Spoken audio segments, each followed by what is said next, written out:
Queria falar um pouco sobre capital humano, né? Ou a teoria do capital humano, algo que ganhou muita relevância entre economistas. A ideia de que sem capital humano uma sociedade ou trabalhadores não conseguem avançar, não conseguem produzir mais, não conseguem ser mais produtivos, né? Que aliás é uma ideia bastante intuitiva, né? É uma ideia já relativamente antiga entre economistas, acho que dos anos 60, né? O Schultz é o grande nome ligado à ideia do capital humano, né? Que escreveu bastante sobre capital humano. E a ideia é mais ou menos simples, né? Quanto mais qualificado é o trabalhador, quanto mais qualificadas são as pessoas, maior será o salário delas, né? E tem toda uma linha de pesquisa em mercado de trabalho, conhecido também entre os economistas como equações minserianas, né?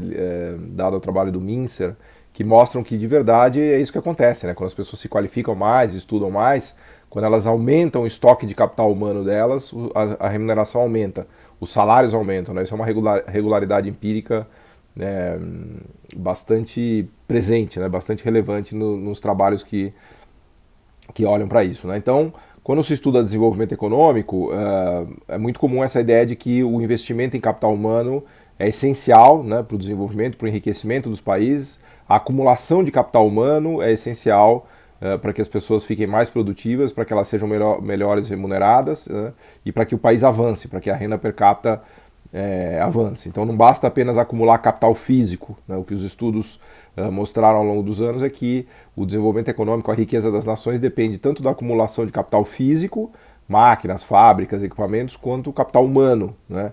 Que são ideias, na verdade, que é o conhecimento, né? No final do dia a gente está falando de conhecimento, né? E de fato, quando a gente vê estudos que olham para a riqueza das nações, aparece claramente que o nível de educação média, o nível de qualificação média dos trabalhadores é, obviamente, muito mais elevado nos países ricos do que nos países pobres, né? Ou notas em exames do tipo PISA, comparações internacionais entre desempenho dos alunos, é sempre melhor nos países ricos do que nos países pobres, né? Então é mais ou menos lugar comum, até eu diria, constatar, né, que o capital humano de fato ele caminha de mãos dadas com o enriquecimento das nações, com o enriquecimento dos países, né? O problema, e isso é algo que eu quero destacar aqui, o problema é que o capital humano ele não flutua no ar, né? O que eu quero dizer com isso? Não adianta as pessoas se qualificarem, adquirirem capital humano, se elas não puderem usar esse capital humano em algum lugar, se elas não puderem produzir alguma coisa que demande capital humano, seja um produto industrial, especialmente um de medium tech, né, de conteúdo tecnológico, medium tech ou high tech, né, de alto conteúdo tecnológico, ou de médio conteúdo tecnológico, por exemplo, para fazer um sapato, um lençol, bebidas ou alimentos em geral, você não precisa ter, o trabalhador não precisa ter muito capital humano. O que demanda capital humano é produzir máquinas, né? Máquinas que fazem sapato, máquinas que fazem bebidas, máquinas que fazem lençóis, né? Só que a máquina já é um bem de alto conteúdo tecnológico. Então, uma máquina high-tech demanda muito mais capital humano do que produtos industriais low-tech. Ou até mesmo serviços de baixa complexidade, né? Por exemplo, corte de cabelo, manicure, lojista, garçom. Então não adianta nada o garçom se qualificar, porque ele sempre será um garçom, né? É evidente que é bom para a vida dele que ele se qualifique, idealmente ele até mude de profissão, mas a produtividade do garçom está meio limitada por aquela atividade econômica. Assim como a produtividade da empregada doméstica, ou da manicure, ou do lojista, do atendente de loja, são atividades econômicas que têm uma produtividade limitada pela própria natureza da atividade, né?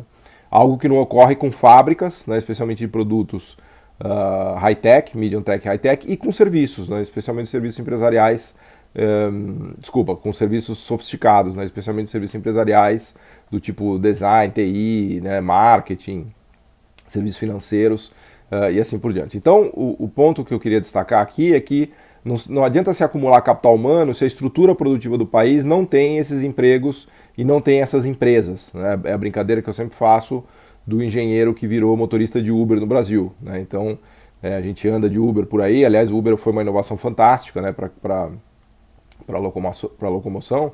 Só que quem dirige Uber, em geral, são pessoas que poderiam estar fazendo outras coisas muito mais úteis na sociedade, né, especialmente no Brasil. Então, é muito comum encontrar engenheiros dirigindo Uber, né? Eu converso muito quando eu ando de Uber com os motoristas, e as histórias são sempre essas. Não, eu era de uma empresa do setor fabril que quebrou, ou eu trabalhava em uma empresa de marketing ou de advocacia que quebrou.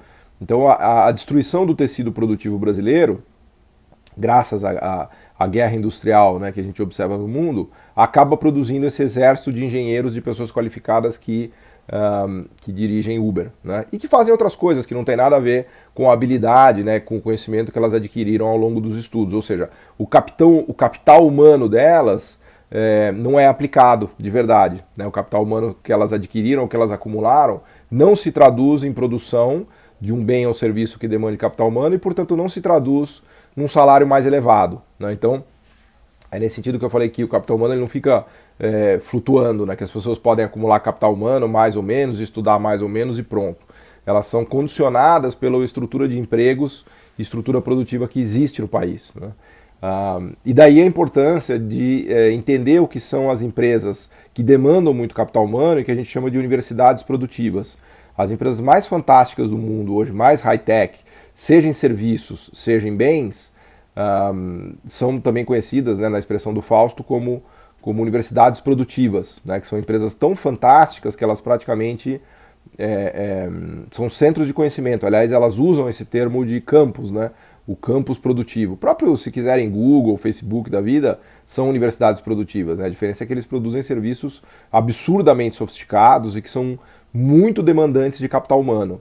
Assim como uma Siemens, né, como uma Nokia, uma Ericsson, uma Volvo, uma Hyundai, uma Huawei na China, também são universidades produtivas que demandam um nível absurdo, né, de conhecimento de capital humano e que empregam as pessoas que estudam muito, né, que se qualificam muito. Então os finlandeses, os suecos, os japoneses, os suíços, os americanos investem em capital humano, acumulam capital humano e transformam o seu capital humano em produtos e serviços nestas universidades produtivas, né?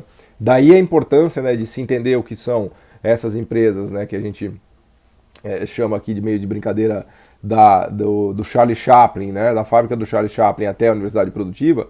Daí a importância do que de entender entender o que é a indústria hoje, né? Então a gente não está falando da indústria do Charlie Chaplin, a gente está falando dessas universidades produtivas fantásticas que são as empresas que estão na fronteira tecnológica. Empresas essas que o Brasil obviamente não tem, né, como a gente tem discutido sempre, né? Então o Brasil conseguiu subir um pouquinho a escala tecnológica para o nível ali low-tech, medium-tech, mas tem gloriosas exceções, como a gente não cansa de repetir, sei lá, Marco Polo, Randon, WEG, Embraer, mas a gente conta nos dedos, né? O que é o tecido produtivo da Alemanha, da Suécia, da Suíça e da Finlândia ou dos Estados Unidos são raras exceções no Brasil. Então, o capital humano não se converte no Brasil, não só no Brasil, em toda a América Latina e até mesmo a África e a Ásia Central mais pobre.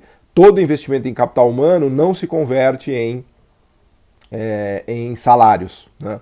Todo o acúmulo de conhecimento e de capital humano não se traduz na produção de bens e serviços sofisticados, né? E, portanto, na acumulação de salários. Então, das duas, uma, quando a pessoa estuda demais no Brasil ou em países pobres, ou ela vai para fora do país, que é o que os economistas chamam de brain drain, né? O brain drain é uma situação em que se acumula capital humano, só que esse capital humano vaza do país, né? O brain drain é aquela situação em que as mentes mais brilhantes do Brasil, por exemplo, vão parar na Europa, nos Estados Unidos, na Ásia, porque elas não encontram remuneração adequada aqui no Brasil para tudo que eles investiram em termos de acumulação de capital humano. Então esse é o brain drain. Aliás, o brain drain equivale para as nações que recebem esses cérebros ao brain gain, né? O brain gain é justamente o bônus, né, que países com sistemas produtivos sofisticados têm ao receber os cérebros mais brilhantes do mundo. Então há um fluxo de cérebros brilhantes e de capital humano, né, de países que acumularam algum capital humano, mas não produziram um sistema produtivo capaz de absorver esse capital humano. Então há o fluxo desses cérebros brilhantes, que é o brain drain, para os países que têm as estruturas produtivas que a gente sempre discute, mais sofisticadas do mundo, que, portanto, recebem, né, o brain gain, né? Então isso é um negócio que atrapalha muito, né, dificulta muito o desenvolvimento econômico brasileiro e o desenvolvimento econômico das nações. Então eu dizia que das duas uma. Então ou o engenheiro que se qualificou muito no Brasil e que acumulou bastante capital humano, ou ele vai para fora no brain drain, ou ele acaba indo parar numa atividade ou numa profissão que não tem nada a ver com aquilo que ele estudou para fazer, né? Que é o caso, de novo, do engenheiro que virou motorista de Uber, né? Ele acaba só encontrando emprego em atividades de baixa qualificação ou empreendedorismo, né? Que são atividades ruins do ponto de vista de ganhos salariais, de inovação tecnológica, por exemplo, food truck, né? Food truck é um negócio que ficou muito na moda, né? Nada contra essas pessoas, enfim, que todo mundo tem que sobreviver, tem que tentar fazer o ganha-pão ali de algum jeito, né? Mas a pena, né, disso tudo e a dificuldade é que esses engenheiros vão parar no food truck, vão parar no Uber, porque eles não encontraram empresas brasileiras ou empresas no tecido produtivo brasileiro capazes de absorver todo esse capital humano, todo esse conhecimento que eles construíram ao longo da vida, e portanto esse conhecimento ou é desperdiçado no food truck e no Uber, ou ele vai para fora do país. E daí a gente conclui que o investimento em educação e qualificação, sozinho, per se, não vai resolver a vida de ninguém, né? Porque os economistas mais mainstream ortodoxos, eles dizem que a solução para o desenvolvimento econômico brasileiro é investir em educação, né? Qualquer economista mais mainstream, você vai conversar com ele e vai falar, não, o problema do Brasil é falar de educação.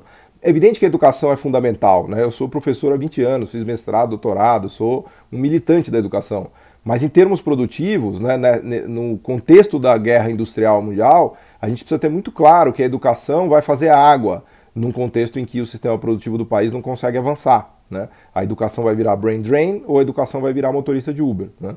Daí a importância de política industrial, de ações do governo e de fortalecimento das empresas domésticas, do tecido produtivo doméstico, né? Por isso que o desenvolvimento econômico é uma questão nacional, ela envolve um território local, né? Um território que enriquece, né?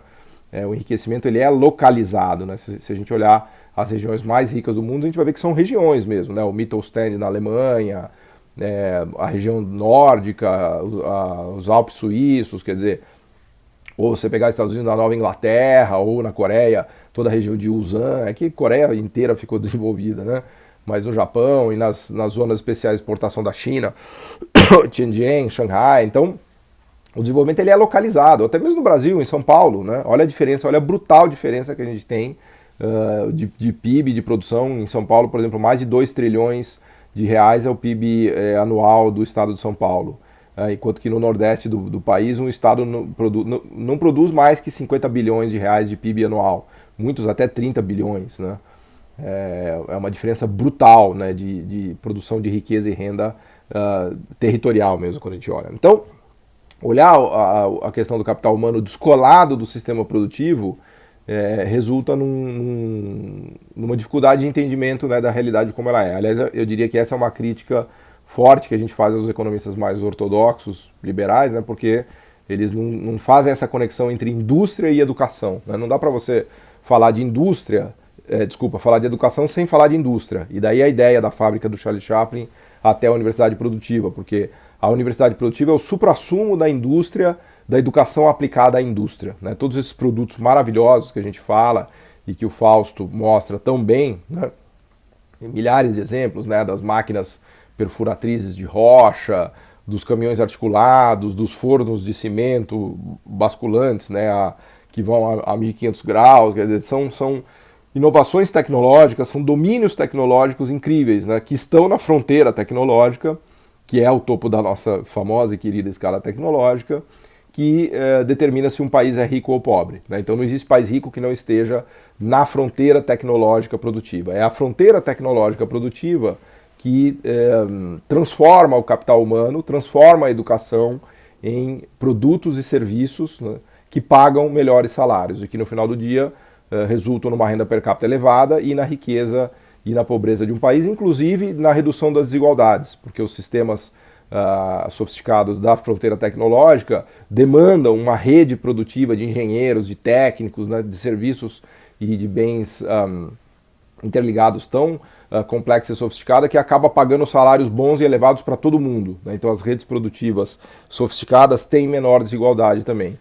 Justamente o contrário do que a gente vê no Brasil, né? Então o Brasil não consegue transformar capital humano em bens e serviços e tem uma desigualdade muito elevada, né? Que é a mesma situação, por exemplo, de países africanos e da Ásia Central pobre.